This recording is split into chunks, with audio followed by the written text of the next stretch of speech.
Bismillahirrahmanirrahim. Assalamualaikum warahmatullahi wabarakatuh. Alhamdulillahirabbil alamin. Wassalatu wassalamu asrofil anbiya'i wal mursalin sayyidina wa maulana Muhammadin wa ala alihi washabihi ajmain. Amma ba'du.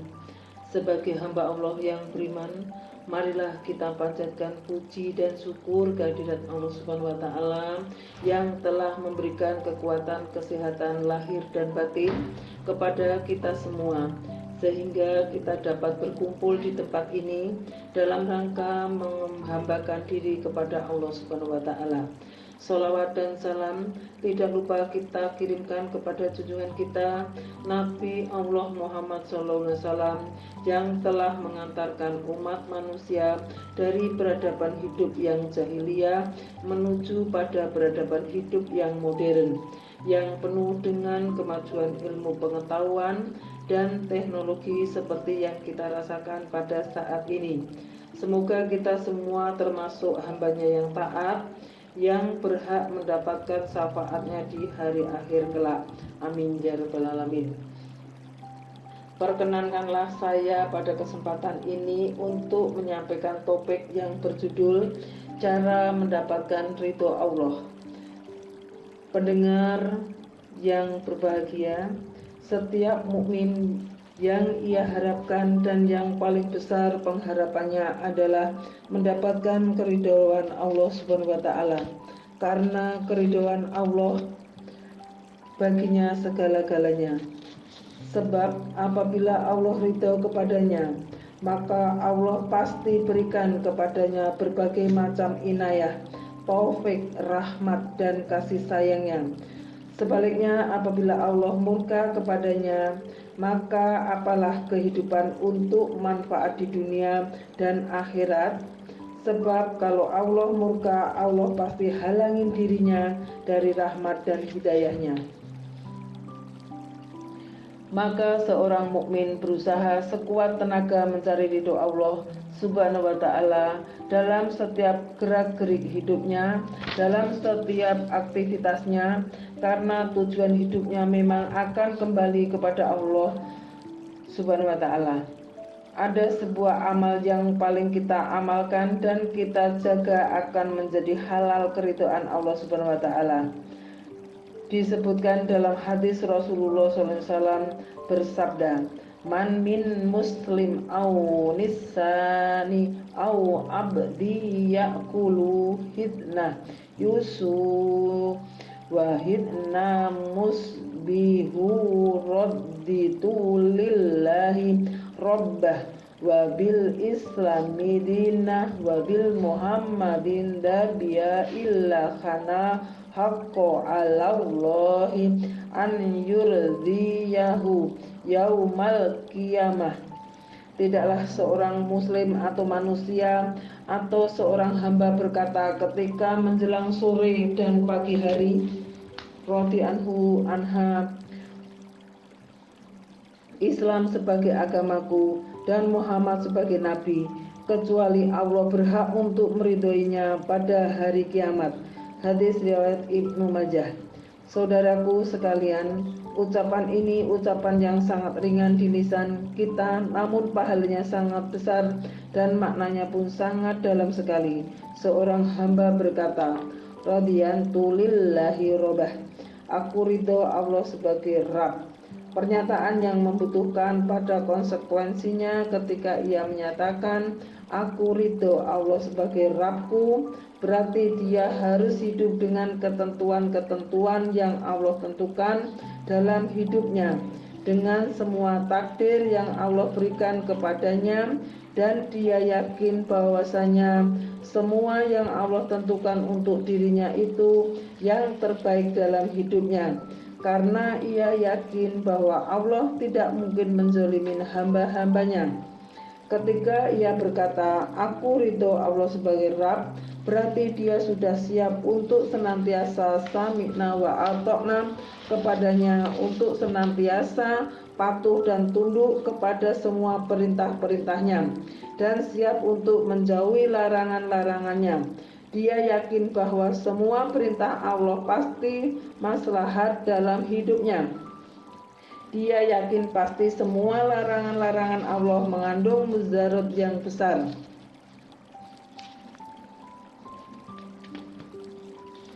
Dalam hidupnya, ia senantiasa tunduk dan patuh karena ia ridho Allah sebagai Rabb-Nya yang ia senantiasa taati dalam hidupnya. Berbeda dengan orang yang ucapannya berkata radhiyantu billahi robah, tapi ternyata ia lebih ridho hawa nafsu sebagai pengaturnya. Ia lebih ridho untuk diatur oleh selain Allah, Rabbul Izzati wal Jalah. Ia lebih ridho dengan syahwatnya, maka ia tidak akan tunduk kepada Allah. Maka hakikatnya orang ini berkata secara dusta kepada Allah Subhanahu wa taala, radhiyatu lillahi robah, aku ridho Allah sebagai Rabb. Maka kita senantiasa ridho dengan sholat-sholat kita. Kita ridho ketika mendengarkan azan untuk senantiasa mendirikan sholat, dan kemudian pergi ke masjid dengan penuh keriduan dan kegembiraan karena kita ridho Allah sebagai Rabb kita, satu-satunya zat yang berhak disembah. Maka kita tidak ridho apabila Allah disekutukannya. Kita tidak ridho kepada Tuhan-Tuhan yang disembah selain Allah, karena kita hanya ridho Allah satu-satunya zat yang berhak disembah. Karena Allah tidak melahirkan dan tidak dilahirkan, dan tidak ada yang sebanding dengan Allah Subhanahu wa taala. Wabil Islami dinah, aku ridho Islam sebagai agama. Keridhaan yang berkonsekuensi, ia berusaha untuk menjalankan semua syariat Islam dalam hidupnya, dalam pakaiannya, dalam makannya, dalam akidahnya, dalam ibadahnya, bahkan dalam seluruh sisinya. Ia ingin mengaplikasikan Islam. Ia merasa senang, bahkan ia merasa bangga Islam sebagai agamanya. Karena itulah agama yang diridhoi oleh Allah. Allah Ta'ala berfirman, Inna dzana ibdallahi Islam, sesungguhnya agama di sisi Allah hanyalah Islam. Surat Ali Imran ayat 19. Allah berfirman, wa man yattahu khairu islami dina wa la yudbala minhu wa huwa fil akhirati minal khosirin. Barang siapa yang mencari agama selain Islam tidak akan diterima oleh Allah, dan pada hari kiamat nanti ia termasuk orang-orang yang merugi. Surat Ali Imran ayat 85. Ia merasa senang dalam Islam karena ia tahu bahwa adalah agama yang Allah ridhoi untuk manusia seluruhnya. Maka ia berusaha mengkaji Islam, mempelajari Islam, menjalankan dalam kehidupan sehari-harinya. Terlihat pakaiannya Islam, terlihat ia dalam tingkah lakunya tingkah laku Islam, terlihat dalam adabnya adab Islam, terlihat di dalam keyakinannya keyakinan Islam, bahkan dalam seluruhnya ia betul-betul Islam, menjadi Islam kepada Allah Subhanahu wa taala.